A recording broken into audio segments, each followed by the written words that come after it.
Several of the most influential people in my family history, instinctually, I would say my immediate family, my parents, have made me the person I am. But outside of that, my Oma really led our family to be where we are in Chicago. Without her and her survival tactics, my mom's family never would have immigrated to America, nor would they have even lived through World War II. For that reason, I am aware of our family history, not as well as I should be.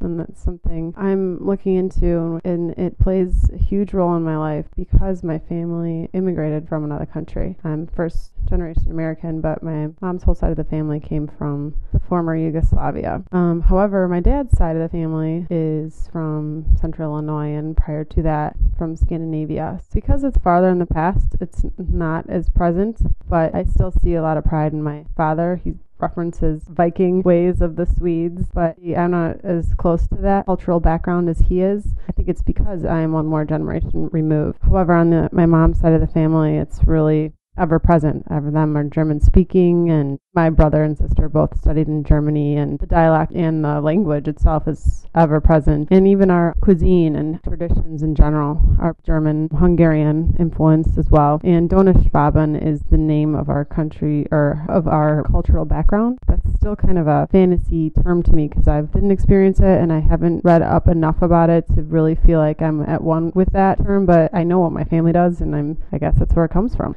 I would say the most specific story that comes to mind is, this is third generation interpretation of the story, but my Oma led 5 children, 2 of which weren't even her own. It was her niece and nephew, or I believe her 2 nieces, through starvation camps and went from house to house and begged for potatoes, and literally escaped over the mountains like Sound of Music style and brought them to their liberation in Austria, to a U.S. refugee camp. And that's an extremely simplified version of that story, but it fascinates me, and that's why I'm conducting these interviews. It's all relative. Like anything that happens to me that's unfortunate, I just need to stop and think about the obstacles set before me relative to what my own grandparents had to deal with. I'm affected by the decisions my elders made. I wouldn't be here today if my Oma and Opa didn't come over to America and settle in Chicago, and if my mom wasn't ambitious and a trendsetter, and that she was the first person in her family to go to college and meet my dad, and likewise, and my dad being the first person to go to college himself, and then I came along. So without that sequence of events, physically I wouldn't be here. And personality-wise, yes, it does play a role, but the first thing that comes to mind is those sequence of events never would have happened if it wasn't for,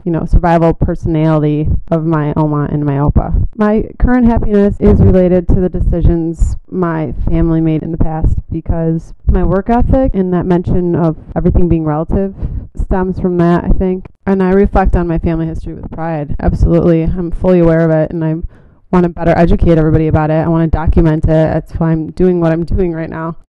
My most recent family history, hearing that question about just asking the question how do I feel about it? That's the first time I ever thought about it, and I feel good about it. Like the stories I hear about my Oma and Opa and the older generation are fascinating, but in a different context, in the unfortunate circumstance of war. Whereas my most recent family history, everybody came from those, being immigrants and turned themselves into the American success story and took some risks. Even in my immediate family, my dad had an ice cream store, and it was awesome, and everybody loved him, and he was Willy Wonka, and it didn't work out, but what a great story, and, he's a dream catcher to share with my grandchildren someday. So yeah, absolutely, I'm prideful of that. That's awesome. My life affecting future generations? Well, I guess in considering that previous question about whether I'm prideful of my recent history, I am certainly of my parents and extended family, and of myself. I'll just keep doing the best I can. And I think outside of my family, because I'm a teacher, so I'd have some influence on kids today, hopefully a good one. And I love them, so I hope they love me too. And I think my professional calling in life is to better the lives of today's youth. And so in that respect, and in familial sense, I don't have children of my own yet, so it's hard to wrap my brain around that. But we're making the stories and we're making the decisions that lead to the future generations. So I don't know, stay tuned for that one. Additional thoughts about family history?